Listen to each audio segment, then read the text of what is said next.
ગોધરાના ધારાસભ્ય સીકે રાહુલજીએ કાર્યકરોની દુખતી નસ દબાવી છે. વર્ષોથી બોર્ડ નિગમમાં નિમણૂક નહીં થતા સંનિષ્ઠ કાર્યકરો નારાજ છે તેવું કહી રહ્યા છે સીકે રાહુલજી. રાહુલજીએ મધ્ય ગુજરાતના પ્રભારી નરહરી અમીનને વિનંતી કરી અને કાર્યકરોને યોગ્ય હોદ્દા અપાવો તેવી વાત કરી. ચૂંટણીઓ જીતાડનારા કાર્યકરોને બોર્ડ નિગમમાં સ્થાન અપાવો. વધુમાં કહ્યું કે પંચમહાલના લોકસભાના ઉમેદવાર સાથે ફોર્મ ભરવા ગયા તે પહેલા સીકે રાહુલજીએ આ પ્રકારનું નિવેદન આપ્યું છે.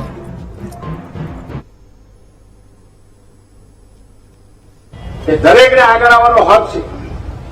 જ્યાં જ્યાં ખાલી જગ્યા હોય ને 100% આપણી 26 સીટ આવવાની છે અને આપણે 5 લાખ મતથી આ ગોધરા 18 લોકસભાની સીટ જીતવાના છે. પણ નરહરીભાઈ અમીન તમને હું વાત કરીશ કે છેવાડાનો જે અમારો કાર્યકર છે એની ગણના પણ રાજકીય રીતે થવી જોઈએ.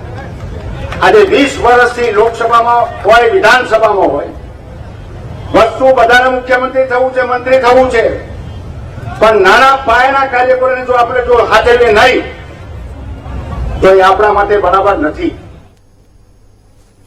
તો ગોધરાના ધારાસભ્ય સીકે રાહુલજીએ કાર્યકરોની દુખતી નસ દબાવી એક કાર્યક્રમ હતો અને કાર્યક્રમમાં તેમણે મંચ ઉપરથી આ નિવેદન આપ્યું છે.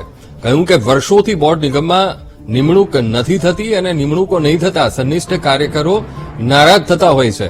તો રાહુલજીએ મધ્ય ગુજરાતના પ્રભારી નરહરી અમીનને વિનંતી કરી. તેઓ પણ મંચ ઉપર હતા અને વિનંતી કરતા તેમણે કહ્યું કે કાર્યકરોને યોગ્ય હોદ્દા અપાવવા જોઈએ. નાનામાં નાનો જે કાર્યકર્તા છે તેની ગણના પણ રાજકીય રીતે થવી એ જરૂરી છે. 20 વર્ષથી એ પક્ષ માટે લોકસભા અને વિધાનસભામાં કામ કરતા હોય છે તો તેમને પણ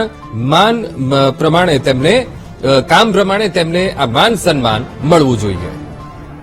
તો આજ મુદ્દે સંવાદદાતા વિવેક સુથાર ફોનલાઈન પર જોડાઈ ગયા છે. વિવેક, ગોધરાના ધારાસભ્ય સીકે રાહુલજીનું આ બેબાક નિવેદન અને એ પણ મંચ ઉપરથી પ્રભારી નરહરી અમીનની હાજરીમાં તેમણે કહ્યું કે કાર્યકરોને યોગ્ય હોદ્દા મળવા જોઈએ. વિવેક જી, વાત કરીએ ચોક્કસથી લોકસભાની ચૂંટણીઓમાં કેટલા કાર્યકરો લઈને આ કાર્યકરોની વચ્ચે આજે જે લોકસભાના ઉમેદવારનો જાહેરમાં ફોર્મ ભરવા જવાનો તે પરથી જાહેર સ્પીચ આપી હતી. એમાં દેખાયું હતું કે મધ્ય ગુજરાતની અંદર કેટલા કાર્યકરો પંચમહાલ ગોધરાની અંદર નારાજ હોય સ્પષ્ટ દેવામાં દેખાઈ રહ્યું છે. કારણ એ છે કે બોર્ડ નિગમના જે હોદ્દાઓ છે આપવાના છે એ કેટલાક સમયથી પેન્ડિંગ છે, જેને લઈને કાર્યકરો પણ નારાજ હોવાનું સામે આવ્યું છે. જો મને જુસ્સાથી કામ કરતા હોય છે તેમ છતાં પદ ન મળતા હોવાનો પણ તેમને ઉલ્લેખ કરવામાં આવ્યો છે.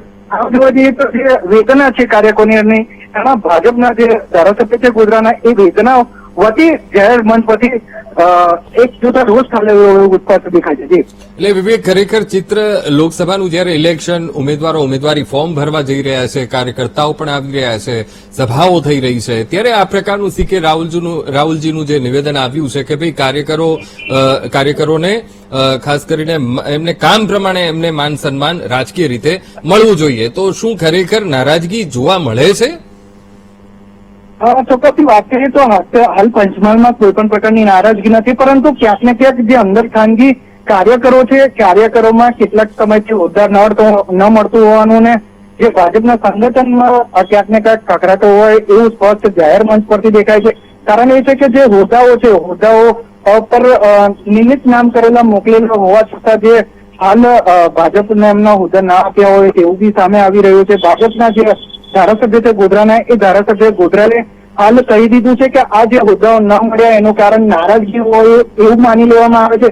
કારણ એ છે કે આ જે રજૂઆત ગયો ગોધરાના ધારાસભ્ય થકી પણ રજૂઆત ગઈ હોય અને જે હોદ્દાઓ છે ન આપ્યા હોવાનું પણ સામે દેખાઈ રહ્યું છે.